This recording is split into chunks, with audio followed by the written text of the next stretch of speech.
activity is not a strategy. Exactly. You have to understand why you're invested where you're invested, why you chose the companies that you chose from the very beginning, right? You chose them for a reason. Understand what that is. And then you need to be able to stay patient, talk to somebody, right? Yeah. Talk to your advisor. All right, guys, welcome. So today we're actually going to talk about how you can manage your own portfolio a little bit. So we kicked Paul out because we're going to bash him a little bit. No, just kidding. He does a great job. But we're going to have a lot of fun because if you look at YouTube, all these different videos that you can click on, clickbait, what are they always talking about? You know, you got to buy this, sell that, action. It's tons of hot takes. People like to monitor what other people are doing because they feel like they can follow, find a system that's going to work for them. Yeah. And in a dividend portfolio, if you're constantly moving, is that a good thing or a bad thing? Not a good thing. Yeah. No, it's going to cost you. It can, right? Yeah. So that's really the heart of this show. So we want to dig into some of that today. So as we were kind of setting this up, we built out a few different scenarios here. But before we do that, let's talk a little bit about some myths and realities here. As you're going into this, these frequent changes, they can really cost a dividend portfolio. And what's a couple of the things that they can kind of eat away at, erode? I liken it to like, you've planted a tree or a plant and the roots are going deep and you suddenly are uprooting it and moving it and uprooting it, moving it. Eventually that's going to dwarf the plant or the tree and kill it. But some people feel they have to do it, a position that may have like a really bad year and maybe it drops 30-40% and people start to panic. And as a result of that, they lock in that paper loss without taking into account what the yield or the growth rate on that dividend income was actually doing for them. That's right. And so they end up then having to start over and maybe your basis is now higher on the next position that you just bought into. Or maybe it's not even producing the same type of yield. You're not getting the same income. Less apples than you were getting before. And they forget that those, especially if you're not living on the income yet, some of the best things that can happen is the stock to go down because you just get this compounding effect of being able to buy more and more shares. Yeah, well, I know my wife, she always loves a sale, So. And that's really where it's at, right? Yeah. If that stock goes from $100 a share down to 80, no one likes seeing that. But at least while it's down there and you're reinvesting, you can buy more and more shares. Yes. You're also creating some taxable events, right? Like as all that activity is creating opportunities to pay tax. Right, because now you got to realize it. Yeah, right. So there's no more unrealized tax gains on there. Yeah, that's exactly right. Yeah, is there anything else? Double whammy. That's right. There's multiple motivations for people to make decisions, and they're always right. They're always backed by data or anything like that. We were talking about earlier, we had a conversation about action doesn't always equal progress. Right. So just because you're moving, just because you're doing things doesn't mean you're really doing the moves you actually need to make towards whatever your target goals are. So sometimes you can get hemmed up and just moving around to feel like you're doing something. Yeah. Or so-and-so on YouTube did it, so maybe I should too. FOMO is a big one. Yes. It is. FOMO is a big one. That YouTube thing is such a big deal too, because it's like, well, that person is not me. So why would their plan fit my exact lifestyle and my needs and all of these things, right? So like you see somebody else doing it, it's like, well, that person is great. And I see, this shiny object out there, but their lifestyle is not your lifestyle. They didn't buy at the price I bought at. That's right. That it or the month or the year, And one of the most popular shows is probably like Kramer. Right? Jim Cramer. Sure. When he's out there, buy, sell. Everything's I'm getting anxiety just thinking about it. Right, but he's talking about what should you today, right now. Yeah. Like, and dividend portfolios, they reward that patient investor. I mean, we've got countless clients who the stories that we can see in real time where they called in and said, hey, what's happening? I don't care what you guys say. We're selling out of this. And you can see what happened to that portfolio and compare it to others who were just like, hey, we'll write it out. I trust the process. We know that you guys have got it. And not that there's anything special about us, but it's the patient side of it. Yes. And you see this multiple years, you go 4 or 5 years down the road, this person maybe got out of that stock and you see the growth that's happened over here and what's happened. Because for whatever reason, these companies sometimes just fall on bad graces. They do some restructuring and it looks bad right now. So Kramer might say, sell, because they're doing everything awful this year. But what they're really doing is strengthening their books for the long haul. Yeah. And so they can continue to pay that dividend. You talked about the patient thing. It's really interesting. I think, I forget the actual stat, but like with all the noise people hear and the decisions they're making based on the noise. But if you look at some of the most patient value investors like a Buffett or Guy Spear or some of these other people, none of them ever lived near the noise. They all lived in places where there wasn't a lot of noise. Right. Yeah. He probably stayed in Nebraska for a reason. Exactly. Right? Yeah. I don't have to hear New York. And all this stuff. I find that really interesting. That's None wild. of them live near the noise. They're Yeah. all somewhere else where they could That is think and be interesting. patient. Yeah. Along with patience is discipline, right? So discipline is coming with a plan, sticking with the plan, and being disciplined enough to keep that plan implemented. Yeah. The cool thing about being an advisor is I get to be that person to help keep that person disciplined. While they're having an emotional wreck, I get to be that guy to say, "Hey, look, these are the waypoints. These are the triggers and mechanisms in which we may change this plan or not." And a lot of it's your mentality when you're even analyzing a stock, you know, because if you do go back to a Buffett scenario, they were like, what's your typical hold? Like whenever you're looking at this, how long are you looking to hold this? And he's like, forever. Right.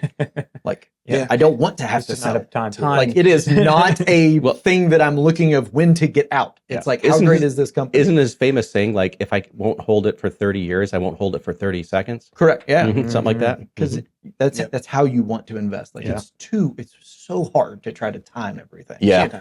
Yep. All right. So got some questions. We're going to say good idea, bad idea. I'm going to Okay. pose a couple of these and let's see what we think here. Okay. So the first one.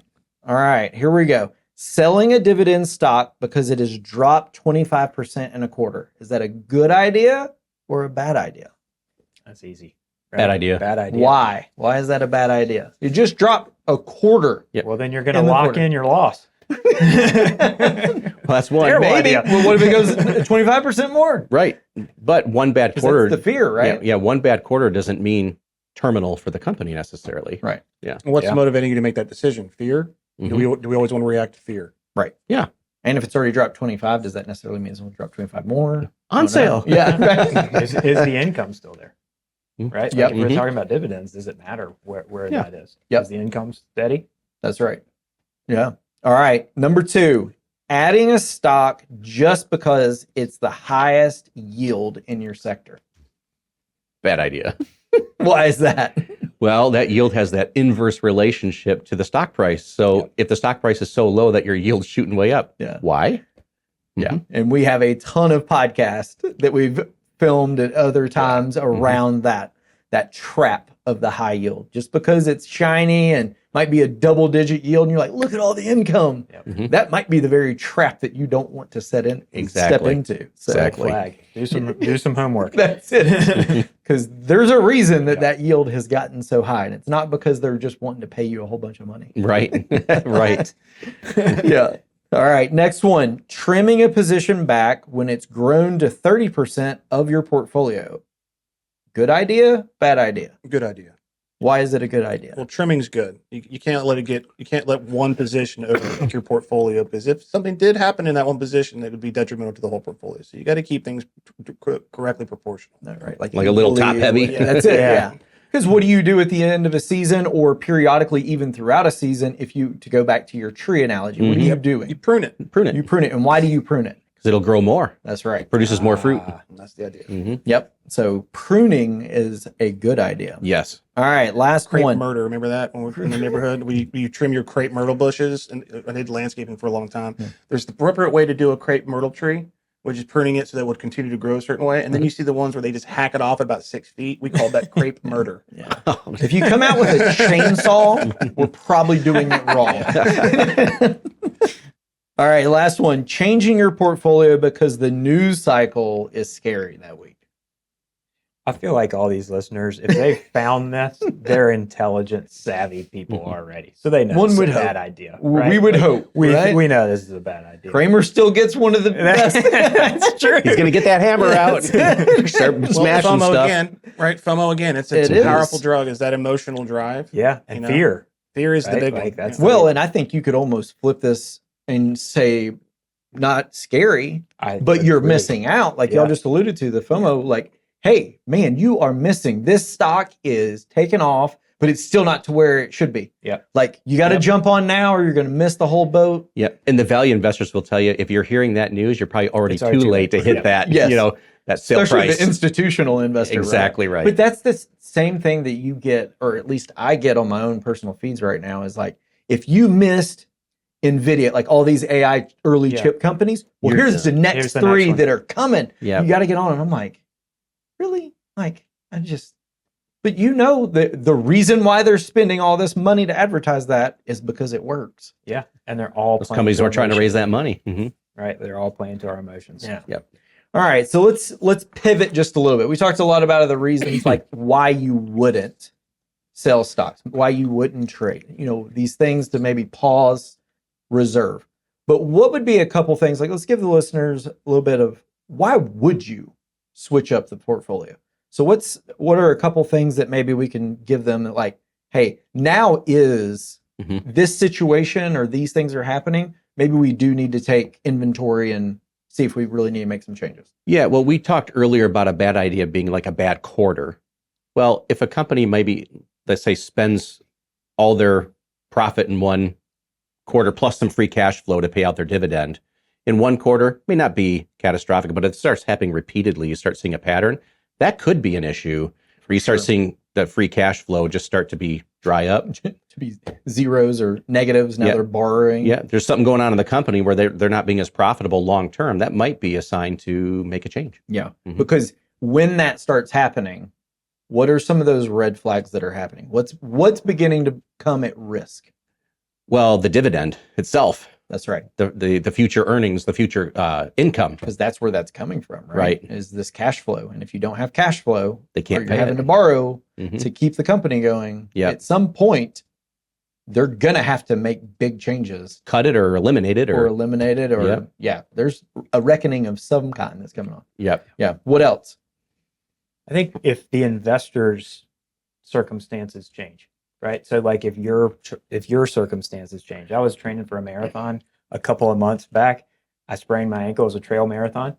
I had to change the plan a little bit because I had an injury and my circumstances had changed. So if you're about to retire, you've had a big medical emergency, there's a number of things where your circumstances could have changed. So what you need from your portfolio has changed. So that might be a reason to make a change. I might start turning the faucet on. I need to start having those dividends pay out to me directly as opposed to the reinvesting that I was doing. If you're retiring, it's time to start using it, right? Yeah. And it may just be how those dividends are being treated, right? Right. 20 years of reinvesting. Now it's like, okay, time to take my paycheck. It's time to get paid. Yes, absolutely. Going back to the only yes in the previous question, you may have a position that just overtakes your portfolio. So that would be you might want to take a look at that before it starts, running away with your entire portfolio. So, were you just talking about the concentration? Yes. Yeah, if there's something's top heavy, do that. Before you turn the faucet on, get everything rebalanced and flowing real good. I agree with you. Yeah, and I would say that's probably the majority of the activity. That you see here at Insight is. Most of it is the rebalance, right? Like you don't see a lot very of low turnover changing of the actual positions. It's just making sure that pruning. Exactly. We like to do a lot of pruning. Yep. Just to make sure that they're pruning our simplicity. That's it. Perfect. Yep. And then, all right. So there's 4 reasons that we consistently get kind of pushback or things that our clients are reaching out, even advisors are reaching out, that we'll just hit real quick. One of those we kind of talked about it, the price drops, right? Like, oh man, this thing is in the doghouse. But as we've seen, even as recently, and y'all have heard us talk about this a lot, as recently as this year, some of those laggards for a year or so can become your shiny object and really, really turn things around, which is awesome to see. But there again, patience rewards that. Exactly.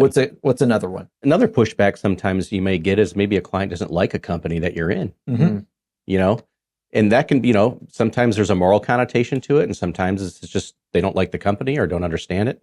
That's a conversation you have with a client. Because we don't force you to stay in a position if you don't want to be. That's right. Yeah. And a little bit of redundancy here, like the headlines, right? We've kind of talked about that one a lot. But if you're the feed and where you're getting your news, a lot of times can just the noise. There's a lot to sort out these days. You There don't is. you don't know what information has been properly vetted. There's no proper sources out there much anymore. You're just inundated with opinion and shininess that you really don't know exactly what you should do sometimes. Yes. And it can just be by people like us sitting here in front of a camera talking as if everything is fact. Yeah. And you're like, oh man, well, I got to do this and I got to do that. And it's like, well, it can be literally a dude sitting in front of a camera and hosting it. So it can be challenging and nerve-wracking when it's time to make changes. But yeah, I mean, I get clients calling all the time like, well, I just watched this guy and he was saying this. Do you guys do that? Why don't you guys do this? Yeah. You know, right. Yeah. Which is a great invitation for a great conversation with clients. Which is what we try to use this platform for. Exactly right. It's like, all right, what's the things that you've heard about that, maybe we need to discuss and stuff like that. Yep. Yeah. So any takeaways I think for you? Parting words would be try to remove the emotion from it, right? Like you've built a plan. Unless there is a dramatic change to your circumstances, stick with the plan, right? And there's some things to look out for why you would actually change. Make sure you're doing your homework. Discipline, patience, and time in the market. Words to live by. Well, if I had anything, I would just take it like straight here from our notes. Activity is not a strategy. Exactly. You have to understand why you're invested where you're invested, why you chose the companies that you chose from the very beginning, right? You chose them for a reason. Understand what that is. And then you need to be able to stay patient, talk to somebody, right? Yeah. Talk to your advisor and just know that like, hey, most of these dividend paying companies, like patience is going to be rewarded if you've picked them for the right thing. Yeah. I'll tell you one activity that is a strategy. Hit like and subscribe. Yeah. That's a good strategy. That's it. And also we have a dividend starter kit. So just put something in the chat, send me the dividend starter kit. We'd love to send that to you and share it with you. And as Mike said, like, subscribe, and we look forward to seeing you next time. All right.